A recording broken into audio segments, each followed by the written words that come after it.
Hey, it's Mark Kirstein with Our Senior Power. I'm out on my hike thinking about artificial intelligence and how to advise seniors on how to make more accurate results.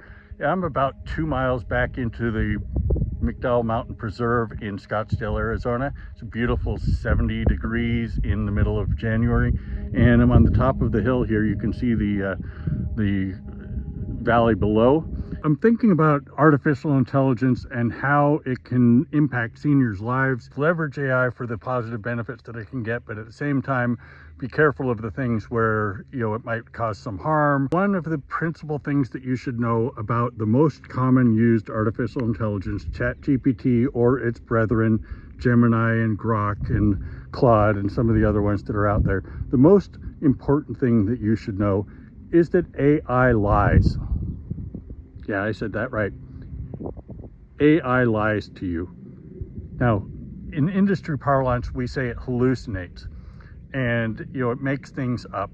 And that doesn't mean that it's always lying or it's always hallucinating. It just means you have to be careful and anticipate that what it gives to you in response to your questions may or may not be 100% accurate.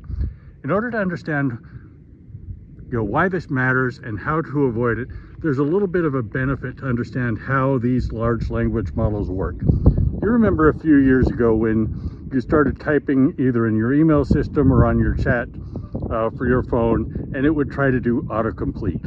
It would anticipate what word you were going to type next. As it does that, that was really the emerging power of AI starting to build the formation that we see today in today's large language model. The foundation of these large language models is they've essentially been trained on all information in the public domain. Anything you can imagine out on the internet and that can be accessed freely in the public domain is trained into these large language models. And once that training is in place, which by the way is extremely expensive and difficult to do for that volume of data, but once that training is in place, what large language models do, ChatGPT, Gemini, etc., is they anticipate what the next word is in their response. They're not actually intelligent. They're not analyzing the answer necessarily. They're just predicting what the next word is and doing that in a large scale to provide the answers that it gives to you.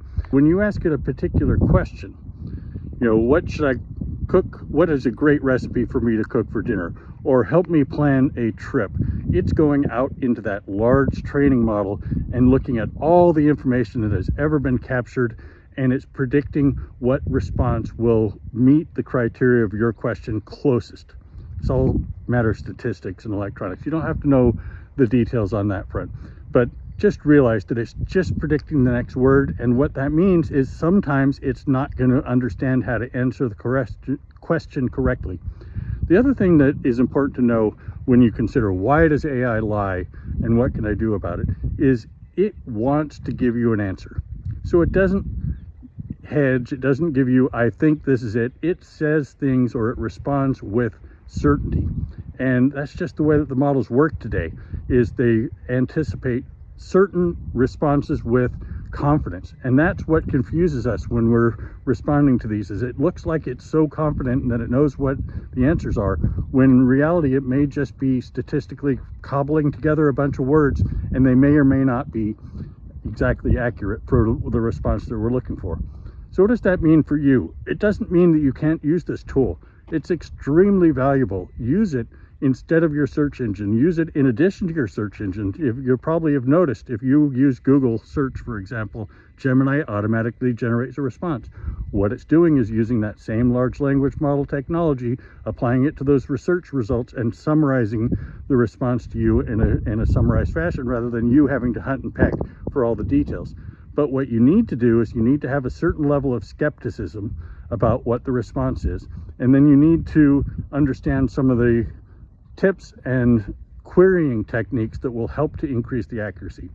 Now, I've shared this in some of the other podcasts that I've done. Check out some of the ones that I've shared with you before. But a couple of tips that come to my mind. First, tell it what expertise that you want, and tell it the scope of the answer that you're looking for. When you do this, is you narrow the huge volume of data that it's responding to into something more concise, which allows it to be more accurate. Second is challenge it. Again, it wants to please you. It's a sycophant, if that's the right word for it. But it also has a lot of confidence in its response. Tell it not to please you.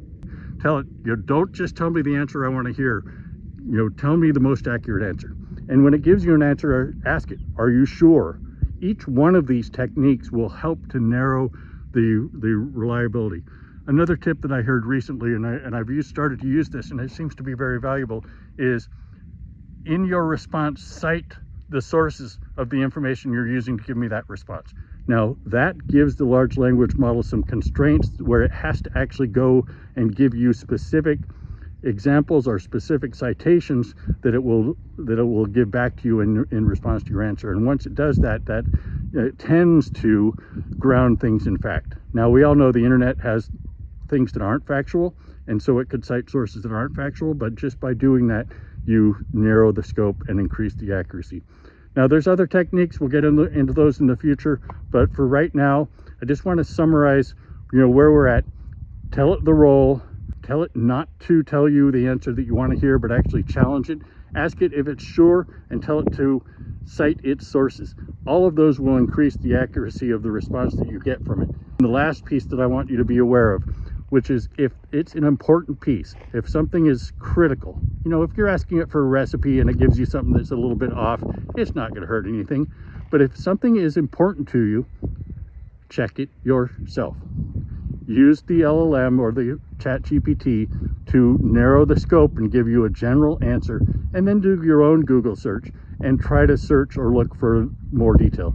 Another source that's still fantastic is YouTube. Right? There's YouTube videos on everything. So once you get the general idea of what you're looking for, go to YouTube, do a search, look at a few videos, consider the source of those videos and whether they have the expertise or not.